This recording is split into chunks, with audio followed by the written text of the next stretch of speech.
If you're still plotting your drawings and title blocks directly from the model space in AutoCAD, you need to stop immediately. There's a much better way that is more efficient, more accurate, and easier to set up. In today's video, we're going to be diving into viewports in AutoCAD, including how to use them, how to set them up, tips, tricks, and common mistakes to avoid. And if you stick around to the end, I'm going to share a couple bonuses that are going to save you a ton of time, guaranteed. Let's jump right into today's video.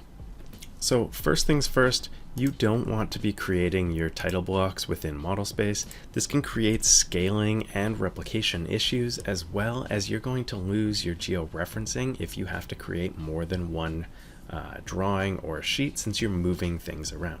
This is particularly important for things like site and floor plans in civil, but it's also just best practice to be using these layout tabs down below. So if we jump over to one of these layouts down below, we're going to set up and create some viewports, and I'm going to show you the steps to create your own, as well as a bunch of tips and tricks along the way. So I've deleted the existing viewport here, and you can see I've just got a simple blank title block. You can get these title blocks from my website, cadintentions.com, and I'll put links down below to my courses where we create and show how to set these up from scratch. But moving along, you're going to want to type in MV. That is the shortest and easiest way to create a model view or a viewport. Now it's going to, by default, ask you to select a corner of your viewport. I'm just going to click the top left corner and the bottom right.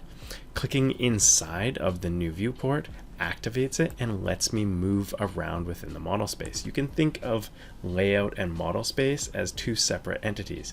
The layout space and viewport is like a window looking into your model space. Your model space is a real world sized object that can have all of your designs, your drawing, all of the objects are within the model space, and this window or viewport that is in your layout can be moved around, zoomed in and out.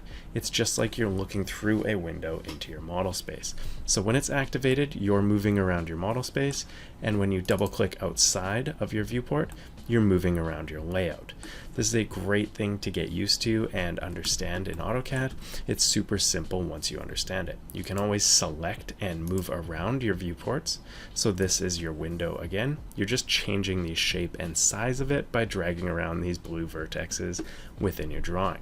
Again, if you ever want to move it around, you can double click within it, or you can simply click this paper word or model word, depending on which mode you're in. When you click paper, it changes it to model space mode, and when you click model, it changes it to paper space mode. So that's a quick way to get in and out, as well as double clicking in and double clicking out. Now, once we've got our viewport created, again, you're going to want to activate it, center the objects that you want to display in this drawing sheet, and then use the scroll wheel to zoom in and out and set your scale. Now, by default, zooming in and out does technically work, but you're going to have a random scale factor when doing this. The way to set an exact scale is by selecting the viewport while in your layout space and going down to the bottom right here and adjusting the scale. By default, you're going to have some of the standard scales depending on the template or base drawing you're using, and you can simply select one to zoom automatically to that scale. So we're going to zoom out here to say 3/32 equals 1 foot, or you could zoom in to say 3/16 equals 1 foot. This is the same if you're using metric or imperial. You're just going to have different scales depending on which version you're using.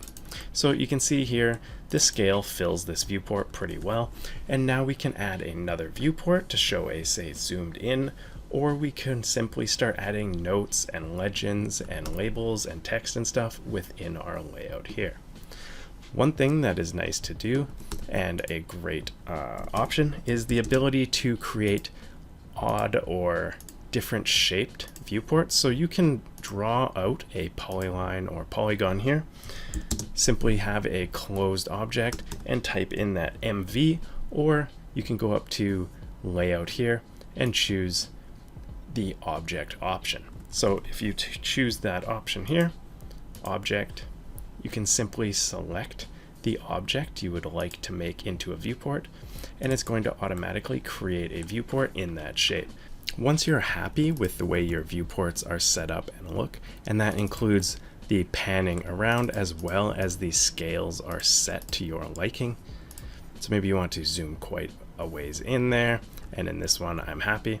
What you can do is lock these viewports. By selecting a viewport and right clicking, you can choose display locked and choose yes, and you can confirm if a viewport is locked by just looking at this blue lock down in the bottom right. You can also click it to lock and unlock. Now you can see if I activate it, nothing changes. I can't accidentally scale it in and out by zooming, and I can't move it. This one, on the other hand, over here is not locked. So if I click outside, select it, and lock it, now I know that I can't accidentally move or mess up my scale. This is a great practice and habit to get into, and that is locking your viewports once you've set them the way you'd like. Once you're happy and have your viewports locked, that's going to help create consistency within your drawing, since you're not going to be accidentally moving anything or messing up any scales, and all of your scales are going to match between sheets. Now, if you'd like to clip a viewport once it's been created, you have that option up here. Again, you can create a clipping object from pretty much anything. I'm going to draw a circle here just in the middle. We're going to place it over our existing viewport. So this is our viewport here, and this is simply a circle. What we can do is choose clip, and this can be any size or shaped object as long as it's a closed object. We're going to select the viewport we want to clip, and then select our object.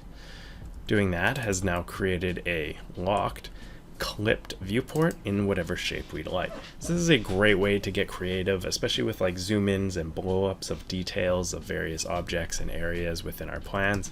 This can save a ton of time, and it makes our drawings look a lot better and more professional if you've got things kind of fitted around properly with nice clean lines and edges. Moving along to some of our next tips, we're going to take a look at another example here. In this sheet here, I've got two equal viewports set up, one on the left and one on the right.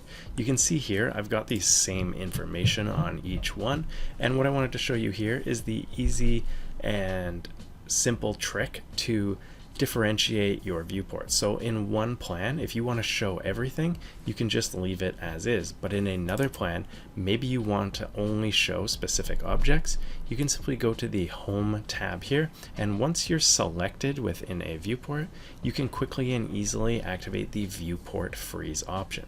So that can be activated through your Layers Manager. You can freeze layers by viewport, or when activated, you can simply click the freeze icon here and then select any layers you'd like to not show in the plan.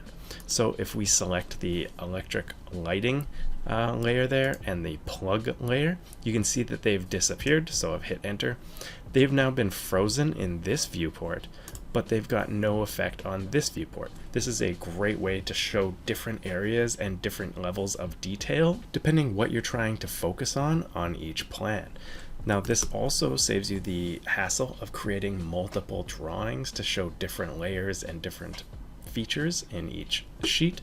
You can do this all in one single drawing simply by freezing the layers you don't want visible in the viewport that matters. So you can see the difference already between these two, and that's in a simple click or two. So we can continue on with that. I've selected this viewport, and we're going to freeze a few more layers. We've frozen the toilets there, and maybe we'll freeze the doors as well. So now we've simply got the blank floor plan as well as a few dimensions and labels. And in this drawing here, we've got all of the other extensive line work for electrical and cabinetry. Now onto the next tip. Similar to the viewport freezing, you have the ability to move objects from layout space into model space and from model space into layout space. This can be a great time saver if there's some objects that you only want to show in your layout and you kind of change your mind, or if you've drawn some extra notes and dimensions in your layouts but you actually want those in the model space on the drawing itself. Simply using the change space command, CHSpace, and hitting enter is going to allow you to do that. So Before we do that, we want to activate our layout. So we're inside this layout, and I'm going to change the space of this note piece of text here because it doesn't make sense to have that in model space. I only want that shown once, and I only want it shown in my layout. So we're going to type in CHSpace and hit enter. We're going to select that piece of text and hit enter again, and it's going to set the source, which is this active viewport, and then you're simply going to hit enter again. So now it's copied that piece of text into my layout, and it's no longer in the model space. That's why it's not showing up in the other viewport, because it's not in the model space to see. Now it's in my drawing. I can place it wherever I like, and now it's not going to get accidentally moved or shifted, or if I decide to zoom in on one of these areas, I don't have that text in here, and it's super blown up and out of size. Now, mentioning that, I highly recommend understanding and learning about annotative text. We're not going to dive into it in today's video, but annotative text is a huge time saver within AutoCAD. Regardless of the text size in model space, if your annotation and annotative text settings are set correctly, no matter what scale you change your viewports to, the text is going to remain the same size. You can see it matches even though we've zoomed in this one and we're zoomed out in this one. This is a great way to keep things looking the same side by side and having text not be huge when you've zoomed into one area. It'll scale automatically. You can see if we change out, the text scales back up. And if we zoom in to say 1/4, it scales back down. So this keeps everything looking nice, even if you want to zoom in on a specific area.